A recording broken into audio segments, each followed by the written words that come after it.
je venais d'emménager dans cette maison. Elle est parfaite pour quelqu'un qui vit seul, comme moi. Elle donne sur une forêt remplie de corbeaux. Leurs cris ne sont pas agréables mais bon, quand je pourrais, je les tuerais, ces saletés d'oiseaux. C'était ma première nuit dans cette maison vide. Ces bêtes croassaient jusque dans ma chambre, et n'ont pas fini de piailler. Malgré cela, j'ai réussi à passer une nuit calme. Le lendemain matin, je me suis réveillé dans une vision de cauchemar. Le sol de ma chambre. Non, de ma maison, recouvert de corbeaux. Sales bêtes. Ces bêtes mangeaient des choses qui semblaient être des restes humains. J'avais réussi à les faire fuir, c'est à ce moment que je vis sur le mur, marqué au sang. Va-t'en au risque de mourir. Mais quel est le crétin qui a mis ça?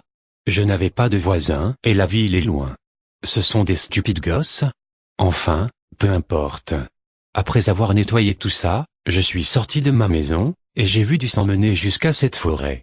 C'est l'imbécile qui m'a fait ce coup, sans aucun doute. Sans réfléchir, j'ai suivi cette piste.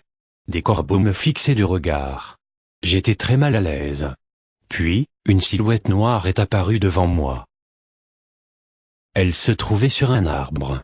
En vérité, c'était une ombre humaine, mais personne ne se trouvait aux alentours, et d'un seul coup, des dizaines.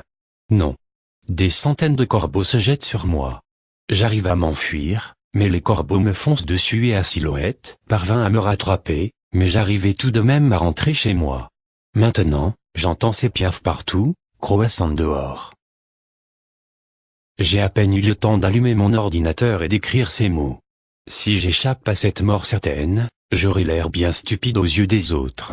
Bref, si vous retrouvez mon histoire, s'il vous plaît, faites attention aux corbeaux, et encore plus à l'ombre.